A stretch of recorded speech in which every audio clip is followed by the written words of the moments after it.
2014, the Department of Justice told the Ninth Circuit Court of Appeals that the state's policy of denying licenses to DACA recipients is contrary to federal law. Assistant Attorney General Lindsay Powell told the judges that Arizona has no right to decide that some people the federal government allows to remain in this country are authorized to be here and that others are not. She said that as far as the federal government is concerned, all are equal under the law, and all are entitled to the same rights and privileges, including licenses. Quote, Arizona may not substitute its judgment for the federal government's when it comes to establishing classifications of alien status. But that brief was filed on behalf of the Obama administration, which had adopted DACA in 2012. That program allows those who were brought here illegally as children to remain if they meet certain other conditions. Permission good for 2 years but renewable. They also are issued employment authorization documents entitling them to work. Now the Department of Justice reports to President Trump, and what he and the agency think about the program is unclear. And it gets messy. During the presidential campaign, Trump promised to repeal DACA the first day he was in office. He did not do that. In fact, in the most recent announcement earlier this month, Trump's Department of Homeland Security suggested it is in no immediate danger. Quote, the future of the DACA program continues to be under review with the administration, the statement reads. The president has remarked on the need to handle the issue with compassion and with heart. Sounds good. But the agency said the statement was meant only to clarify that DACA would not be immediately canceled and should not be interpreted as bearing any relevance on the long-term future of that program. It's not surprising that the Supreme Court would like to hear what the federal government would have to say about the case, said Victor Veramontes, senior attorney with the Mexican-American Legal Defense and Educational Fund. But he said the legal analysis of DACA, which remain in effect, as well as the rights of those in the program, remain the same. The only decision up to now is what Arizona is doing is illegal, Veramontes said. Nothing's really changed on that. Still, he acknowledged that doesn't mean the current Department of Justice will see things the same way. It's a new administration, and it's really hard to know exactly what they will say. What the Department of Justice says could help the High Court decide whether then-Governor Jan Brewer acted illegally in 2012 in directing the State Department of Transportation not to give licenses to DACA recipients. In that order, Brewer said a 1996 state law says licenses are available only to those whose presence in the country is authorized by federal law. She took the position that the DACA program confers no legal presence on those, but no legal presence on those in it, but simply says they will not be pursued or deported, which I think is kind of true. Anyway, Doug Ducey, who became governor in 2015, has left that order in place, and Attorney General Mark Brnovich, I think they may have left some letters out of that, Brnovich, Brnovich, has advanced the same legal argument to the Supreme Court after the Ninth Circuit rejected them. In the interim, following an appellate court order, the state has been issuing licenses to DACA recipients. The last time ADOT updated the figures was in April 2016, when more than 21,000 Dreamers had licenses. So it's a good legal point. Do they consider the DACA recipients to be legally present or not? And I'm going to guess that the Trump administration is not going to give a very clear or good answer on that. My reasoning is that they really would like everybody to just be sent away. They would really like to be able to cancel DACA and send all these people. If you're not here legally, it doesn't matter. We don't care. Go away. In fact, the head of ICE recently said something like, even if you don't break the law, you shouldn't, you should be concerned because you have no right to be here, or something like that. So basically saying that even if you're not a criminal, you're still eligible for deportation, and we're still going to do our best to get you out. So that would seem to include DACA recipients. And I think they would like to do that, to take the hard line and just, say, I don't care. Doesn't matter what your circumstances are. If you don't have documents, you're gone. But I think they have become aware of the huge outpouring. It's not outpouring, that makes it sound like it's recent, but the huge well of support for dreamers in general that exists in this country, of people saying, hey, this is their country. They grew up here. They don't, they didn't come here on their own. They were just brought here. They're here. They grew up here. They're Americans in every sense of the word. Leave them alone. I think they're aware of that and reluctant to push too hard. So this is going to be one of those things where they kind of give a weird either non-answer or an answer that contradicts their actions. Like they do one thing on this hand and they do something else on that hand. I don't know, but we'll see. So yes, where else are we? As long as we're talking about things that started a long time ago and they're just suddenly coming to light, how about Joe Arpaio? When was the last time you heard about him? Well, hardline sheriff, used to have his people go out and check people's immigration status, basically acted as his own de facto immigrations and customs enforcement, even though he does not have and has never had the power to do that. He did it anyway. He was called on it. They told him to stop. He kept doing it. Now he's in court. ABC News here. Prosecutors use Joe Arpaio's immigration talk against him. Yeah. So, former Sheriff Joe Arpaio, you may remember that he recently lost a re-election and is now former sheriff, which everyone's happy about. Criminal trial opened Monday over his defiance of the courts in traffic patrols that targeted immigrants, marking the most aggressive effort to hold the former lawman of Metro Phoenix accountable for tactics that critics say racially profiled Latinos. In opening arguments, prosecutors displayed comments Arpaio made in news releases and during TV interviews in which he bragged about immigration enforcement, aiming to prove that he should be found guilty of misdemeanor contempt of court. He thought he could get away with it, prosecutor Victor Salgado said, adding that at least 170 were illegally detained because Arpaio didn't stop. He never thought this day would come. Arpaio's defense lawyer vigorously disputed that a person with nearly 60 years in law enforcement would violate a court order, putting the blame on a former attorney who gave bad legal advice. That sounds pretty fishy to me. Critics hope the 8-day trial in federal court in Phoenix will bring a long-awaited comeuppance for the defiant 85-year-old who led crackdowns that divided immigrant families and escaped accountability. His tactics drew fierce opponents as well as enthusiastic supporters nationwide who championed what they considered a tough-on-crime approach, including forcing inmates to wear pink underwear and housing them in tents outside in the desert heat. Oh, nice of him. Arpaio spent 9 of his 24 years in office doing the sort of local immigration enforcement that President Donald Trump has advocated. To build his highly touted deportation force, Trump is reviving a long-standing program that deputizes local officers to enforce federal immigration law. Arpaio's lawyers say the former sheriff is charged with a crime for cooperating with U.S. immigration officials, which the Trump administration now encourages.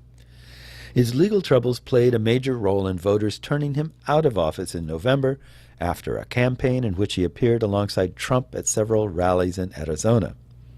Now Trump is in office and Arpaio is on trial. And it's sweet to some of us. I will just say that. If convicted, not the first part, second part, Arpaio could face up to 6 months in jail, though lawyers who have followed his case doubt that a man of his age would be put behind bars. The former 6-term sheriff of Metro Phoenix has acknowledged defying a judge's 2011 order in a racial profiling lawsuit by prolonging the patrols for months, but he insists it was not intentional. To win a conviction, prosecutors must prove he violated the order on purpose.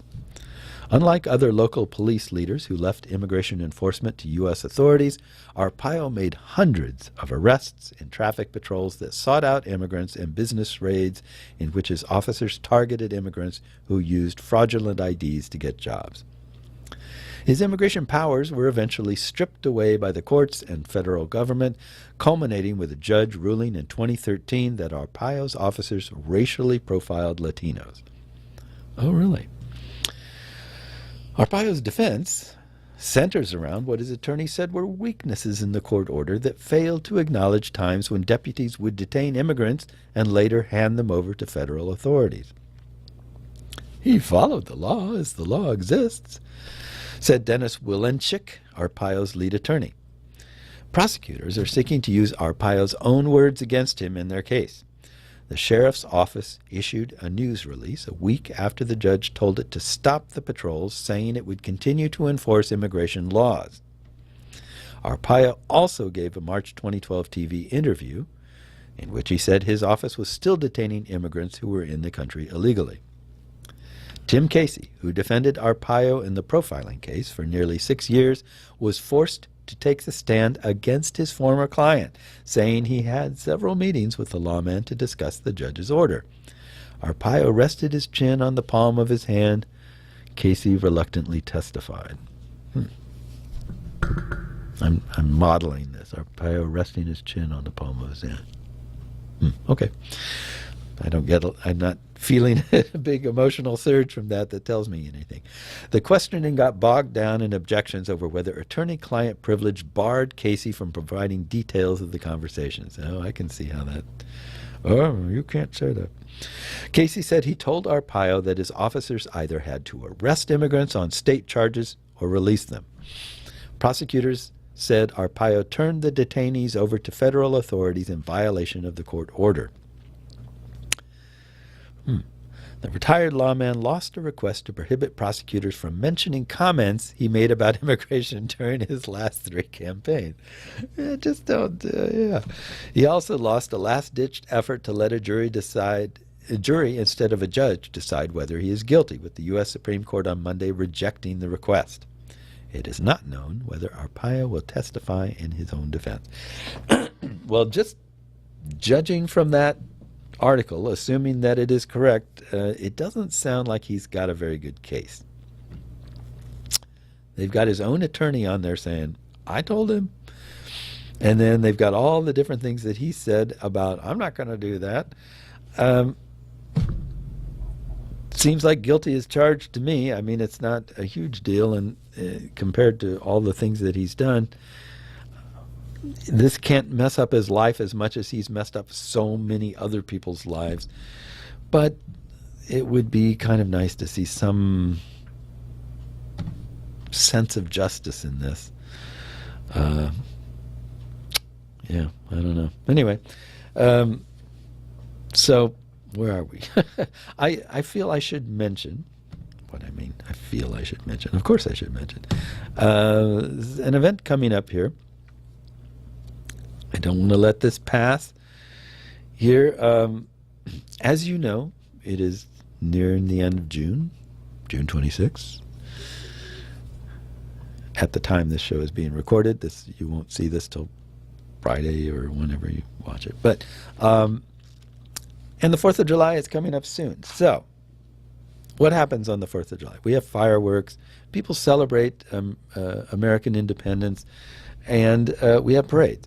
So the 4th of July is, generally speaking, a pretty nationalistic holiday if you think about it, like waving flags and America. You know, I mean, people are pretty pro-American. And since a lot of the nativist forces, the Trumpian types, have sort of stolen or attempted to steal the sort of the banner of nationalist pride, American pride in being an American and all that sort of thing, as sort of their position. Like, we reject immigrants and strangeness and difference and differing religions and differing customs and differing languages, all those things. We reject those things because of our patriotism and our love of America.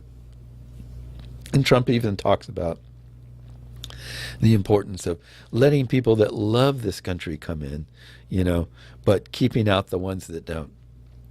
So there's this overall sense of sort of jumping on to the patriotic love my country bandwagon and saying, well, this is where we belong. And all you people that support immigration and all that stuff, you're against us. You're anti-American. You're unpatriotic. You're all those different things. So it's an attempt to frame this argument as either pro-patriotism and love of country or against it. And those of us who support immigrants and immigration utterly reject that framing in the strongest possible terms. We reject the idea that being anti-immigrant and nativist, if I can use that word, is somehow the patriotic position or the love of country position. We reject that. And so as CU Immigration Forum, we've talked about this a lot and decided a while ago that we wanted to make a big statement about love of country and patriotism, what that actually is. And so no better time to do that than the 4th of July. So this 4th of July coming up, there will be a parade. And as always, there will be people marching in the parade. And we have elected this year to CU Immigration Forum will march in this parade. And we're trying to get people to march with us and basically say, we love our country and we accept and appreciate immigration. So here's the letter that's being sent out about this. This comes from none other than the fabulous Megan Flowers. It says, hello all. See, that's kind of how Megan is. She's just very inclusive. 8 days from today is the parade. We're gearing up this week to have a great turnout. So instead of meeting tomorrow for an hour, as we usually do, the Immigration Forum is asking everyone to take that hour to reach out to others to come join us in the march on July 4th. Here's what you can do to help people show up. Please share the attached flyer. Well, you can't do that. We'll be meeting at the parking lot east of the Assembly Hall between 10:30 and 10:45 on the day of the parade. You can follow the events on Facebook and invite your friends. So that's facebook.com events.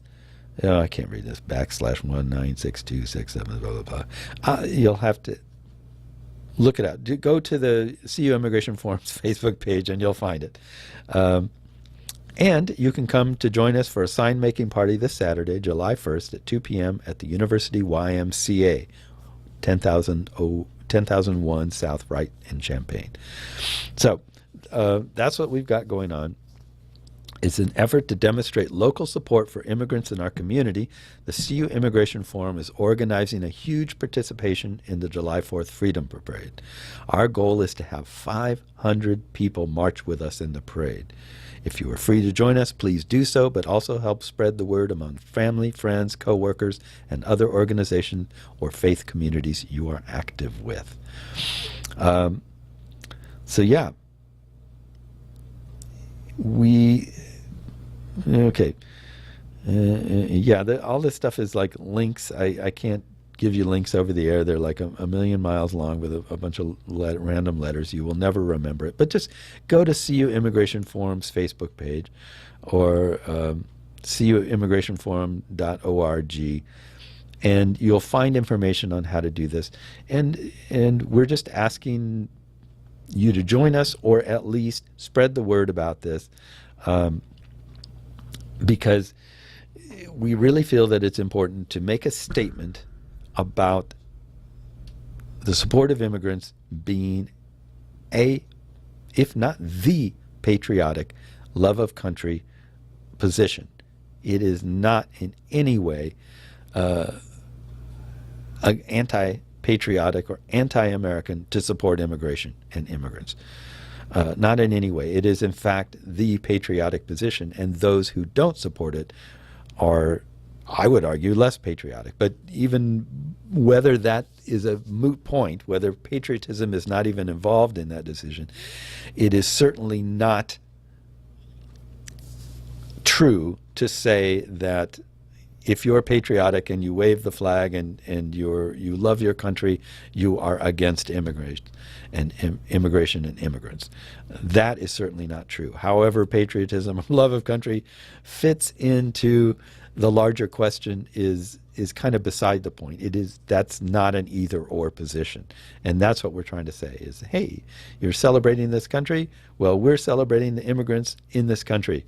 We're celebrating the country and the immigrants that made it what it is and made it a great place. So, July 4th parade, we'll meet at the parking lot east of the Assembly Hall between 10:30 to 10:45. You'll know us because we'll have CU Immigration banners and T-shirts and all that sort of thing. And you can march with us in the parade. Our goal is to have 500 people march with us in the parade. That's a lot of people. And I don't know where we're at right now. I think maybe 100 or 200 or so. I haven't really been following the statistics of it so far. But if you're interested, you can call the University YMCA and ask for Megan and say, hey, how many people have signed up? Or go to our Facebook page, CU Immigration on Facebook. And I think that's the name, CU Immigration. I don't know. You can find it. Just type in, search to CU Immigration Forum, and you'll find our Facebook page, and then you'll find out details about the parade. And if you want to come march, you're welcome to join us. All you need to do is be supportive of immigrants and immigrant rights. That's not a high bar to cross, I don't think. Most good people, I won't say all good people, I'm sure there might be some good people who don't, but not many. Most good people support immigrants and immigrant rights. And so you've always wanted to march in a parade, right? Come on. You know you have. You've been sitting there watching people go by going, oh, I wish I could be out there marching, but what would I march with? Well, now you have something to march with. All you have to do is support immigrants and immigration, and you can march with us. So, July 4th, parade, march with us, or show up at the University Y on July 1st for making signs, and you can find out more about it, or go to our Facebook page, CU Immigration Forum, and find out the details. And that's all I'm going to say about that. But it's something, check it out. It's pretty cool. It's a time to be inclusive, and that's what we want to be. We want to be inclusive. And we want to promote the idea that patriotism and love of country is not the special, is not owned by those who reject outsiders, reject the other, reject new people, and just cling to their own particular culture and ways. It is a patriotic attitude, and if you want to welcome people here, if you're saying this is a great place to be, come here and enjoy it and join us and help us can make it grow. You wouldn't do that if you didn't think it was a great place. So love of country and appreciation of and support of immigrants go hand in hand. So anyway, I'm going to quit ranting about that because I've beat that horse already. But I just wanted to make that point because 4th of July is coming more quickly than you know. And if we're lucky, it's going to be nice out. I don't know. It might be 200 degrees. But at least with my last peek at the weather forecast, it looked like it was going to be nice for a while. I think the next time it's 90 is like, next week?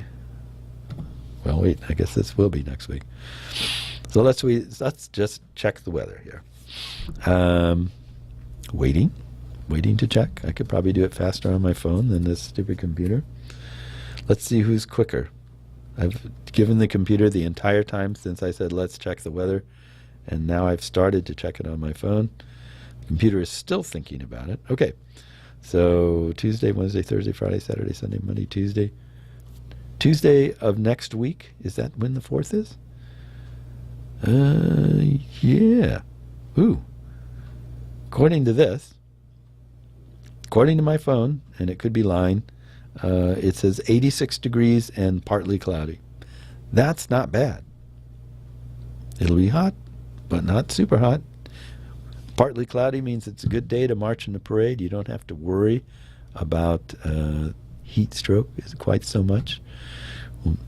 Your head won't be sunburned like if you don't wear a hat, like some of us who have no hair. Anyway, I'm approaching the end of the hour. I had a lot more that I was going to talk about, but I seem to have sort of semi-run out of time.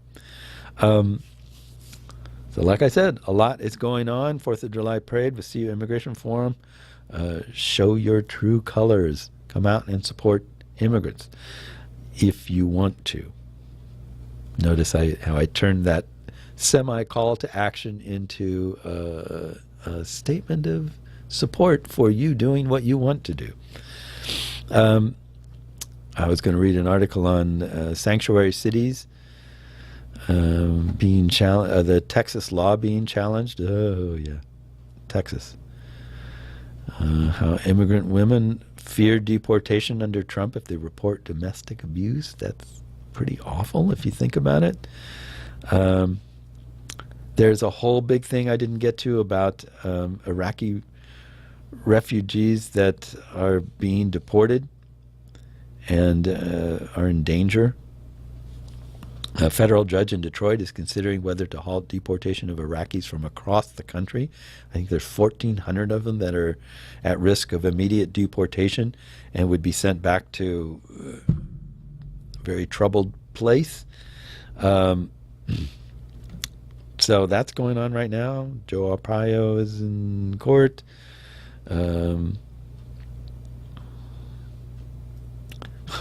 I like this headline. Trump's crackdown on immigration is terrible news for anyone who eats food.